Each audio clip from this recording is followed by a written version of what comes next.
warahmatullahi wabarakatuh. Halo semuanya. Perkenalkan, saya Lili Septiani dari kelas 2C, Prodi PGSD Fakultas Keguruan dan Ilmu Pendidikan Universitas Muhammadiyah Tangerang Unggul.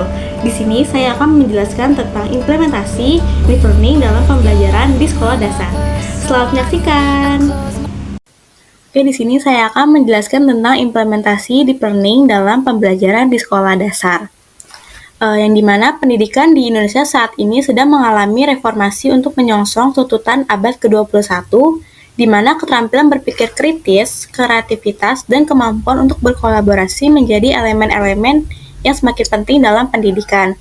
Dengan tujuan mempersiapkan generasi muda yang mampu menghadapi tantangan global, pendidikan di Indonesia memerlukan pendekatan yang inovatif, yang tidak hanya di dalam kurikulum, tetapi juga dalam model pembelajaran yang digunakan. Nah, salah satu model yang kini mendapatkan perhatian lebih ialah deep learning yang digagas oleh Menteri Pendidikan Dasar dan Menengah, Bapak Abdul Muti. Model ini menekankan pentingnya pembelajaran yang berfokus pada pemahaman mendalam yang memungkinkan siswa untuk tidak hanya menghafal, tetapi menginternalisasi pengetahuan secara bermakna. Nah, model ini tuh bukan suatu model yang baru, tetapi juga sudah ada sejak tahun 1976 yang diperkenalkan oleh Marton dan Saljo. Nah, apa itu deep learning? Deep learning adalah pendekatan pembelajaran yang bertujuan melatih kemampuan berpikir kritis siswa. Informasi yang diterima siswa dicerna secara kritis, siswa menganalisis sebuah permasalahan dan menemukan solusi berdasarkan data dan fakta. Nah, deep learning ini merupakan pendekatan pembelajaran yang memberikan pengalaman bagi siswa, yang dimana siswa tidak hanya dijajali dengan hal yang bersifat teoritis, tetapi pendekatan deep learning ini mengarah pada konseptualisasi pengetahuan. Nah, selanjutnya ada teori-teori pembelajaran deep learning. Nah, deep learning ini tuh pertama kali diperkenalkan oleh Marton dan Saljo pada tahun 1976 yang merupakan pendekatan pembelajaran yang menekankan pada pemahaman, makna, dan hubungan antar konsep secara komprehensif. Nah, model pembelajaran ini berfokus pada pengembangan pemahaman yang lebih dalam terhadap materi pelajaran melalui pengalaman belajar yang menyeluruh, di mana siswa tidak hanya terlibat secara kognitif, tetapi juga secara emosional dalam proses pembelajaran mereka. Lalu menurut Suwandi, pendekatan ini berusaha mentransformasi paradigma pembelajaran tradisional yang cenderung menekankan penghafalan dan pengulangan informasi menjadi pengalaman yang lebih konstruktif dan reflektif.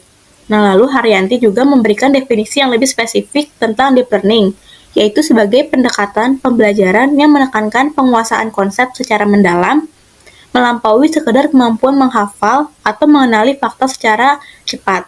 Lalu tujuan utama dari pendekatan ini adalah memastikan siswa tidak hanya memahami inti dari sebuah konsep, tetapi juga mampu menghubungkannya dengan konteks praktis yang relevan dalam kehidupan nyata.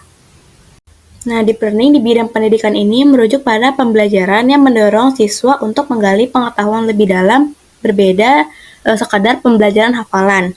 Nah, pendekatan ini berorientasi kepada pembelajaran aktif, kolaboratif, dan berkelanjutan, yang dimana siswa diajak untuk memahami konteks, menganalisis informasi secara kritis, serta mampu memberikan solusi berdasarkan pemahaman konseptual yang kuat. Nah, contohnya itu pada saat pembelajaran bahasa Indonesia, di mana kita kan saat pembelajaran bahasa Indonesia itu kita diajarkan berbagai macam teks. Nah, salah satunya itu ada teks argumentasi. Saat pembelajaran ini, siswa tidak hanya diajarkan bagaimana cara membuat teks argumentasi, tetapi siswa diberikan kemahiran dalam mempraktikkan bagaimana cara berargumen sehingga orang tersebut dapat menerima pendapat orang yang diajak untuk berargumen. Nah, lalu di sini ada 3 komponen utama dalam deep learning, yaitu ada meaningful learning, mindful learning, dan joyful learning. Nah, di sini kita akan membahas tentang meaningful learning terlebih dahulu.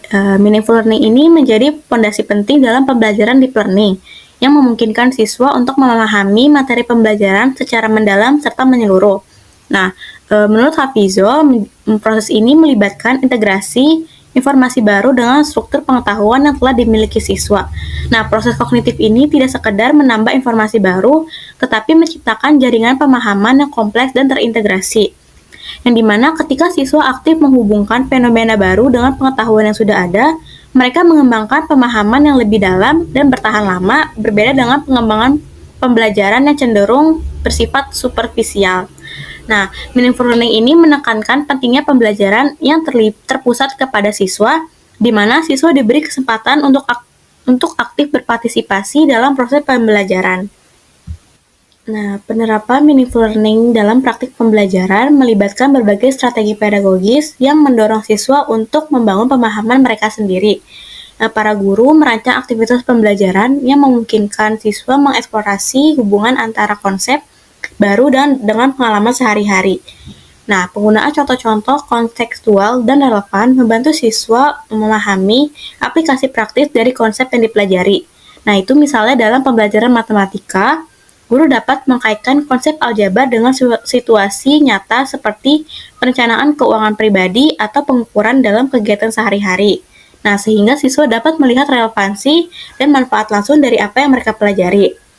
Nah, metode pembelajaran seperti diskusi kelompok, proyek kolaboratif, dan penelitian mandiri menjadi alat penting untuk mendorong keterlibatan aktif ini. Dengan demikian, siswa tidak hanya menjadi penerima informasi, tapi juga sebagai pencipta pengetahuan yang mampu menerapkan konsep yang telah dipelajari dalam konteks yang berbeda dan lebih menantang. Nah, selanjutnya itu ada mindful learning. Nah, mindful learning ini sebagai komponen kedua yang berperan penting dalam mengembangkan kesadaran dan keterlibatan aktif siswa dalam proses pembelajaran. Nah, menurut Diputra, menekankan bahwa pendekatan ini mendorong siswa untuk menjadi pembelajar yang sadar dan reflektif. Nah, mindful learning ini tidak hanya sekedar konsentrasi, tetapi juga mencakup pengembangan kesadaran metakognitif yang memungkinkan siswa memahami dan mengelola proses belajar mereka sendiri.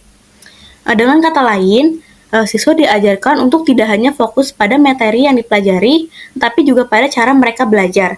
Nah, strategi yang digunakan dan bagaimana mereka dapat meningkatkan efektivitas belajar mereka. Nah, mindful learning ini memiliki korelasi positif dengan pengembangan kreativitas dan kemampuan berpikir kritis. Yang siswa yang terlibat dalam mindful learning cenderung lebih mampu menganalisis informasi secara mendalam, mengevaluasi berbagai perspektif, dan menghasilkan solusi yang inovatif terhadap masalah yang dihadapi. Nah, dalam praktik pembelajaran, implementasi mindful learning memerlukan perencanaan aktivitas yang mendorong refleksi dan kesadaran diri. Guru dapat mengintegrasi praktik-praktik seperti jurnal refleksi, di mana siswa dapat mencatat pengalaman dan pemikiran mereka terkait proses belajar. Diskusi metakognitif yang melibatkan percakapan terbuka tentang strategi belajar dan tantangan yang mereka hadapi, serta sesi umpan balik yang membangun di mana membantu siswa mengidentifikasi kekuatan dan area yang perlu ditingkatkan dalam proses belajar mereka. Nah, aktivitas-aktivitas ini tidak hanya meningkatkan keterlibatan siswa, tetapi juga membantu mereka mengembangkan keterampilan pengelolaan diri yang penting untuk keberhasilan akademik dan personal. Nah, lalu yang terakhir ada joyful learning. Nah, joyful learning ini sebagai komponen ketiga memberikan dimensi emosional yang penting dalam proses pembelajaran. Nah, menurut Nur, menekankan bahwa pendekatan ini mengintegrasi aspek keaktifan, kreativitas, efektivitas, dan kesenangan dalam pembelajaran. Nah, penciptaan atmosfer atau suasana pembelajaran yang menyenangkan tidak mengurangi substansi pembelajaran, tetapi justru memperkuat efektivitasnya. Nah, lingkungan belajar yang menyenangkan dapat meningkatkan motivasi dari dalam diri siswa, membuat mereka lebih antusias dan bersemangat dalam menghadapi tantangan akademik. Penerapan joyful learning melibatkan perancangan aktivitas pembelajaran yang mengintegrasikan unsur permainan, kreativitas, dan eksplorasi. Nah, guru dapat menggunakan berbagai metode seperti pembelajaran berbasis permainan, di mana konsep-konsep pelajaran diajarkan melalui permainan edukatif yang menarik, proyek kreatif yang memungkinkan siswa mengekspresikan ide-ide mereka melalui seni, desain, atau media lainnya, serta aktivitas kolaboratif yang mendorong kerjasama tim dan interaksi sosial yang positif. Dengan demikian, siswa merasa lebih nyaman dan termotivasi untuk belajar karena mereka melihat proses pembelajaran sebagai sesuatu yang menyenangkan dan bermanfaat. Nah, pendekatan joyful learning juga memperhatikan aspek psikologis dan emosional siswa yang menciptakan lingkungan belajar yang mendukung perkembangan kognitif dan sosial emosional secara seimbang. Nah, Pada akhirnya, integrasi ketiga komponen ini dalam praktik pembelajaran memerlukan perencanaan yang cermat dan pemahaman mendalam tentang karakteristik siswa. Guru perlu merancang pengalaman pembelajaran yang memadukan aspek meaningful, mindful, dan joyful secara harmonis, yang menciptakan pembelajaran yang tidak hanya efektif tetapi juga bermakna dan menyenangkan bagi siswa. Nah, kesimpulannya itu adalah deep learning dalam pendidikan merupakan pendekatan yang melibatkan pemahaman mendalam terhadap materi pembelajaran melalui proses berpikir kritis, reflektif, kreatif, dan aplikatif. Nah, dalam deep learning ini, siswa tidak hanya menghafal fakta, tetapi juga mengintegrasikan pengetahuan baru dengan yang sudah ada, serta menerapkannya dalam konteks yang lebih luas dan relevan dengan kehidupan nyata. Nah, dengan menggabungkan berbagai metode pembelajaran seperti diskusi kelompok, proyek, dan penggunaan teknologi, deep learning memberikan pengalaman belajar yang lebih personal dan transformatif.